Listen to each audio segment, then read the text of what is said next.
Hello and welcome back. I am Senior Deacon Michael Harr for the Ecumenical Order of Christ, and today we're going to be discussing the very serious topic of materialism. This is a topic rarely touched upon and truly needs to be discussed. In 1 Timothy chapter 6, verse 7, "For we brought nothing into the world, and neither can we carry anything out of it." Why is it that people cling so much to what they have? Why do people not share what they have with others? And when they die, who does it go to? Well, that is very simple. It either goes to their next of kin, or sold if they have nobody else. What is certain is they cannot take it with them when they die. So I ask you, if you had the opportunity to share what you have to benefit somebody else, but you chose not to, and that resulted in you being cast out into the outer darkness, or even worse, hell, would it be worth it? To me, it's never worth it. What we have is only borrowed from God anyways, and He is the true owner of everything. I want to share with you an experience that humbled me greatly. When I was younger, I used to take everything for granted, and I was one of those spoiled children. As I grew up, I worked and amassed items, and then one night, it was all taken away from me.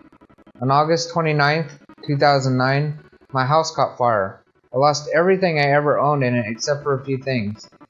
Later on, I had lost everything again after moving to a different state, and I spent 2 years living homeless on the streets with nothing but my car. Eventually, I lost that as well. It was only after having lost everything I ever owned that I could no longer see material things as objects worthy of any affection. I began to see that things can always be replaced, but people cannot.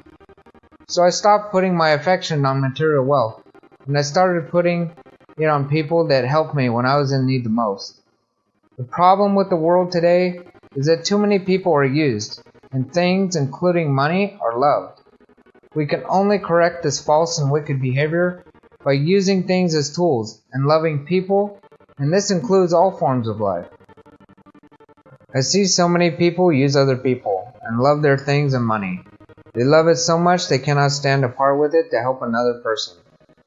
The only way they part with money is if it's used on something for themselves. This is the epitome of selfishness and greed. I wonder when people will learn. Will they have to be forced to lose everything but their life before they will learn, as I did? Or will words be enough to change their heart and allow others to use the things they have to help others and love people instead? Finally, I leave you with these two stories from the New Testament.